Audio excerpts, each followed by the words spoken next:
नमस्कार, आप सभी का स्वागत है यूट्यूब चैनल कुमार फाइनेंस पर। इस वीडियो में हम बात करेंगे मैन्युफैक्चरिंग इंडस्ट्री से बिलोंग करने वाली कंपनी टाइम टेक्नोप्लास्ट लिमिटेड के बारे में, जो टेक्नोलॉजी और innovation driven polymer and composite product का मैन्युफैक्चरिंग करती है। अगर आपको इसके प्रोडक्ट के बारे में बहुत ज़्यादा आइडिया ना हो तो मैं आपको बताना चाहूँगा, जितने भी प्रोडक्ट एक जगह से दूसरे जगह मूव किए जाते हैं उसका पैकेजिंग किया जाता है, और पैकेजिंग के लिए जो भी पॉलीमर और कंपोजिट प्रोडक्ट का इस्तेमाल किया जाता है वो टाइम टेक्नोप्लास्ट लिमिटेड जैसे कंपनी मैन्युफैक्चरिंग करती है। 21 नवंबर 2022 को इस शेयर के प्राइस में करीब 11.5% का डाउनफॉल आता हुआ दिखा, जिसकी वजह से इसका क्लोजिंग 92 रुपये 90 पैसा पर होता है। इसके पीछे का जो मेजर रीजन रहा इसका रिजल्ट, क्योंकि इसने जो क्वार्टर टू का अपना रिजल्ट प्रेजेंट किया था ऑलमोस्ट फ्लैट था, और मार्केट में ऐसा पहले से एक्सपेक्टेशन रखा जा रहा था शायद ये कंपनी का क्वार्टर टू का रिजल्ट काफी बम्पर और अच्छा रहेगा। लेकिन इस कंपनी का रिजल्ट ओवरऑल फ्लैट रहता है, चाहे रेवेन्यू ग्रोथ हो या प्रॉफिट ग्रोथ हो,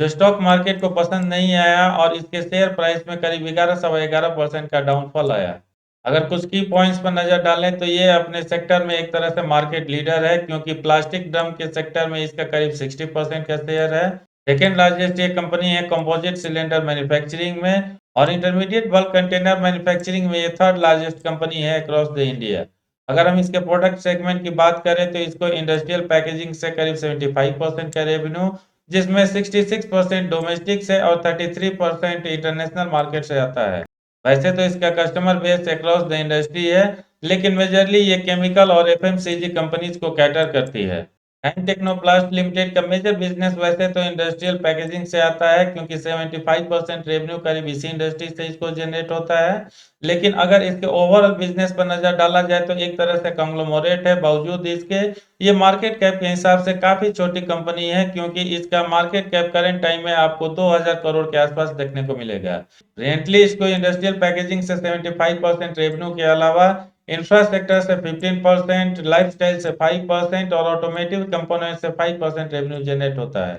करंट टाइम में इसके वैल्यू एडेड प्रोडक्ट के बारे में बात करें तो इसके पास प्रोडक्ट का जो पोर्टफोलियो है उसमें एमओएक्स फिल्म्स, कंपोजिट सिलेंडर्स और कंपोजिट आईवीसी जैसे प्रोडक्ट शामिल है। दोस्तों, जैसे कि हमने देखा टाइम टेक्नोप्लास्ट लिमिटेड एक ऐसी कंग्लोमरेट कंपनी है जिसका बिजनेस काफी डाइवर्स है, लेकिन इसका मेजर रेवेन्यू पैकेजिंग इंडस्ट्री से आती है, जिसके प्रेजेंट टाइम में डिमांड काफी स्ट्रांग है, क्योंकि जिस तरह से ऑनलाइन बिजनेसेस ग्रो कर रहे हैं पैकेजिंग इंडस्ट्री को इससे सबसे ज्यादा बेनिफिट हो रहा है। तो क्या इस शेयर में जो करीब 11 सवा 11% का डाउनफॉल आया है और इसका प्राइस ऑलमोस्ट अपने बुक वैल्यू से थोड़ा सा नीचे जा चुका है, ये राइट टाइम हो सकता है इसको बाई करके अपने पोर्टफोलियो में ऐड करने के लिए, ताकि फ्यूचर में एक अच्छा से अच्छा रिटर्न पाया जा सके। ओवरऑल फ्यूचर आउटलुक इस इंडस्ट्री और कंपनी का कैसा नजर आ रहा है, और क्या ये शेयर शॉर्ट टर्म से लेके लॉन्ग टर्म में अच्छा ग्रोथ दिखा सकता है, ये पूरे डिटेल हम इस वीडियो में स्टॉक एनालिसिस के माध्यम से जाने उसके पहले मैं कहना चाहूंगा, अगर आप नए हैं इस चैनल पर या अब तक आपने इसको सब्सक्राइब नहीं किया है, चैनल को सब्सक्राइब करके बेल आइकन का बटन जरूर प्रेस करें,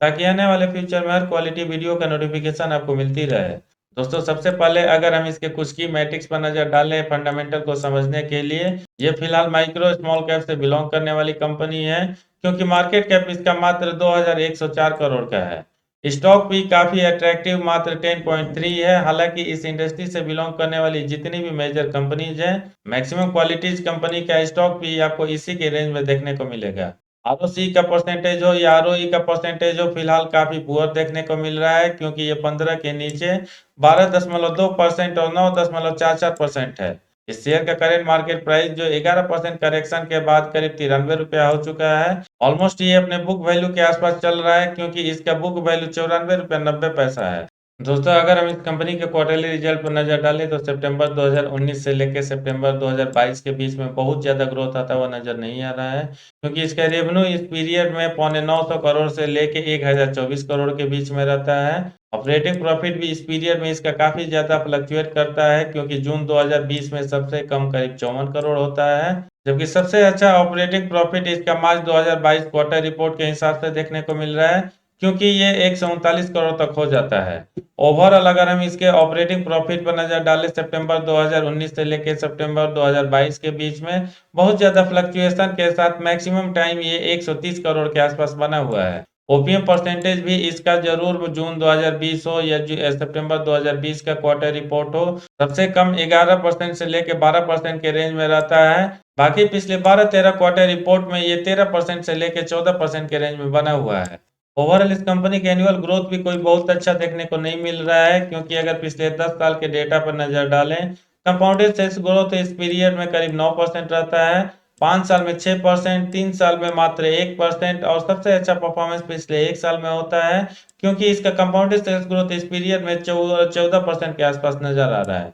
कंपाउंडेड प्रॉफिट ग्रोथ पिछले 10 साल में 8%, 5 साल में 5%, 3 साल में निगेटिव 3% और पिछले 1 साल में एक बार फिर से सबसे अच्छा ये 20% होता है। स्टॉक प्राइस सीएजीआर पे नजर डाला जाए तो 10 साल और 5 साल में कंपनी का परफॉर्मेंस काफी खराब रहता है, क्योंकि इसने अपने इन्वेस्टर्स को पिछले 10 साल में 7% का सीएजीआर दिया है, जबकि पिछले 5 साल में निगेटिव 13% का सीएजीआर दिया है। पिछले 3 साल और 1 साल के परफॉर्मेंस को जरूर हम अच्छा मान सकते हैं, क्योंकि निफ्टी 50 हो या सेंसेक्स हो, उसको बीट करते हुए इसने अपने इन्वेस्टर्स को 21% और 16% का सीएजीआर दिया है। रिटर्न ऑन इक्विटी लगातार इसका कमजोर बना हुआ है पिछले 10 साल में, क्योंकि ये 11% और 10% से कम होकर फिलहाल 8% से लेकर 9% के रेंज में चल रहा है। मार्केट कैप के हिसाब से इसके बैलेंस शीट को भी फिलहाल पुअर माना जा सकता है, क्योंकि कंपनी के पास कैश रिजर्व 2124 करोड़ का तो है, लेकिन इसके ऊपर कर्ज भी पिछले 2-3 क्वार्टर से करीब 900 करोड़ के आसपास बना हुआ है। ओवरऑल इसका शेयर होल्डिंग पैटर्न भी पिछले 3 साल से काफी कमजोर होता हुआ दिख रहा है, क्योंकि प्रोमोटर्स की होल्डिंग जरूर 51% के आसपास बना हुआ है इस पीरियड में, लेकिन एफआईज की होल्डिंग 18-18% से कम होकर करीब 8% तक पहुंच गया है। डीआईज की होल्डिंग 11.5% से कम होकर 9.9% तक हो गया है और पब्लिक की होल्डिंग 19% से बढ़ के 31.62% तक हो गया है। यहाँ पर दो फैक्ट मैं आप लोगों के साथ शेयर करना चाहूंगा। अगर प्रोमोटर्स के अलावा पब्लिक की होल्डिंग देखें तो सबसे ज्यादा नजर आ रहा है पिछले कुछ क्वार्टर से, लेकिन एफआई और डीआई जैसे बड़े जो इंस्टीट्यूशनल इन्वेस्टर हैं और किसी भी शेयर को बाई करने से पहले डिटेल उसका रिसर्च और एनालिसिस करते हैं, लगातार उनकी होल्डिंग यहाँ पर कमजोर होती हुई नजर आ रही है। इस कंपनी का रेवेन्यू और प्रॉफिट ग्रोथ जैसा रहा है पिछले कुछ क्वार्टर्स या सालों में, शॉर्ट एनालिसिस भी उसी के अकॉर्डिंग पुअर नजर आ रहा है, क्योंकि प्रेजेंट टाइम में पॉजिटिव साइड में स्ट्रेंथ 5, अपॉर्चुनिटी 1, टोटल 6 का ही स्कोर हो रहा है, जबकि नेगेटिव साइड में भी वीकनेस 6 और थ्रेट 0, 6 का ही स्कोर हो रहा है। अगर हम पिछले 1 महीना का डेटा देखें किस तरह से लोगों का इंटरेस्ट इस शेयर में इंक्रीज हुआ है या डिक्रीज हुआ है, इसके लिए अगर हम इसके वॉल्यूम एनालिसिस पर नजर डालें तो ऑन एवरेज पिछले 1 महीना में करीब 12 लाख शेयर ट्रेड होता है, जिसमें डिलीवरी का परसेंटेज अच्छा करीब 42% रहता है। 1 वीक ऑन एवरेज डेटा के अकॉर्डिंग डिलीवरी का परसेंटेज बढ़ के करीब 44% हो जाता है। यस्टरडे डेटा के अकॉर्डिंग भी एक बार फिर से चाहे इसका शेयर क्वांटिटी का ट्रेडिंग हो या डिलीवरी का परसेंटेज हो, हाई होता है, क्योंकि जो 62 लाख शेयर ट्रेड होता है एनएससी और बीएससी मिलाकर, उसमें डिलीवरी का परसेंटेज 46 और 46% तक पहुंच गया है। दोस्तों टेक्निकल एनालिसिस में सबसे पहले अगर हम मूविंग एवरेज के बारे में बात करें तो इस शेयर का करंट मार्केट प्राइस अपने 5 डीएमए से लेकर 200 डीएमए के नीचे ट्रेड कर रहा है, चाहे सिंपल मूविंग एवरेज हो या एक्सपोनेंशियल मूविंग एवरेज हो। अगर हम इसके रिलेटिव स्ट्रेंथ पर नजर डालें तो सबसे पहले मैंने यहाँ वनडे का डेटा अप्लाई कर रखा है। इस शेयर में जरूर लगातार कमजोरी बनी हुई है, लेकिन इसका जो प्राइस का रेंज है लगातार 40 और 60 के रेंज में ही चलता हुआ दिख रहा है वन डे ट्रेडिंग सेशन के अकॉर्डिंग। और फाइनली इस ट्रेडिंग सेशन में इसका क्लोजिंग भी थोड़ा सा पॉजिटिव नोट पर ही होता हुआ दिख रहा है, जिसकी वजह से इसका रिलेटिव स्ट्रेंथ 50.54 है। 1 वीक डेटा के अकॉर्डिंग भी देखा जाए तो इसका रिलेटिव स्ट्रेंथ बहुत ज्यादा पुअर तो नजर नहीं आ रहा है, लेकिन ऑलमोस्ट ये उसको अप्रोच करता हुआ दिख रहा है, क्योंकि मैक्सिमम टाइम भले ये 40 से लेके 60 के रेंज में तो ट्रेड कर रहा है, यानी साइडवेज मूवमेंट में है, लेकिन इसका रिलेटिव स्ट्रेंथ 50 के नीचे 46.20 है। 1 मंथ डेटा के अकॉर्डिंग इसके शेयर प्राइस में बहुत ज्यादा कमजोरी आती हुई दिख रही है,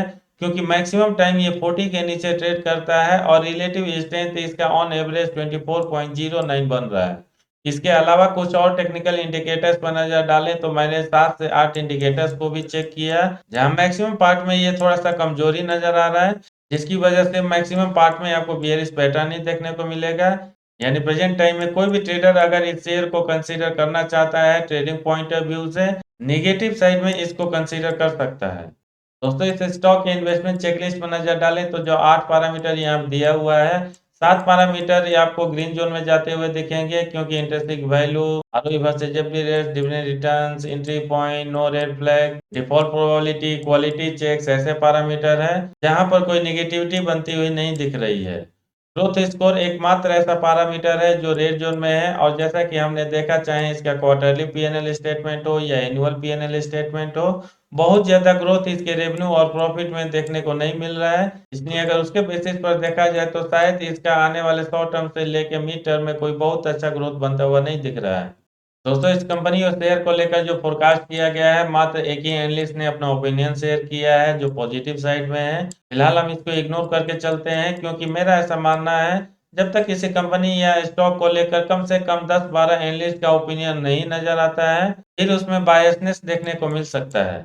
दोस्तों, फाइनली अगर हम बात करें टाइम टेक्नोप्लास्ट लिमिटेड का ओवरऑल फ्यूचर आउटलुक कैसा है, साथ ही इस इंडस्ट्री का परफॉर्मेंस आने वाले टाइम में कैसा रह सकता है, जो डेटा मैंने आपके साथ शेयर किया, इसके बाहर भी ओवरऑल इस इंडस्ट्री का फ्यूचर आउटलुक समझने की मैंने कोशिश किया, जो मुझे काफी ब्राइट नजर आ रहा है, क्योंकि इंडिया में जैसे जैसे मैन्युफैक्चरिंग इंडस्ट्री ग्रो करेगी, ओवरऑल पैकेजिंग इंडस्ट्री से बिलोंग करने वाली मैक्सिमम मेजर कंपनीज का परफॉर्मेंस अच्छा ही रहेगा, चाहे उसका रेवेन्यू ग्रोथ हो या प्रॉफिट ग्रोथ हो। टाइम टेक्नोप्लास्ट उस ग्रोथ में कितना पार्टिसिपेट कर सकता है, ये तो देखने वाली बात होगी, क्योंकि भले इस कंपनी का मैनेजमेंट अपने आप को कंग्लोमरेट का है, लेकिन मार्केट कैप के हिसाब से इसका कोई बहुत अच्छा ग्रोथ नजर नहीं आ रहा है। इसके पीछे कुछ रीजन हो सकते हैं। इसका मैनेजमेंट अपने बिजनेस को एक्सपैंड करने के लिए किसी भी एक सेक्टर पर बहुत ज्यादा फोकस नहीं कर पा रहा है। अगर हम पिछले 2-2.5 साल का डेटा देखें तो इस कंपनी के मैनेजमेंट ने अपना करीब 3.5-4% के आसपास शेयर भी प्लेस कर दिया था, और उसके अगेंस्ट में उन्होंने करीब 200 करोड़ रुपया मार्केट से बोरो किया था और रियल एस्टेट इंडस्ट्री में एंट्री करने की भी कोशिश की।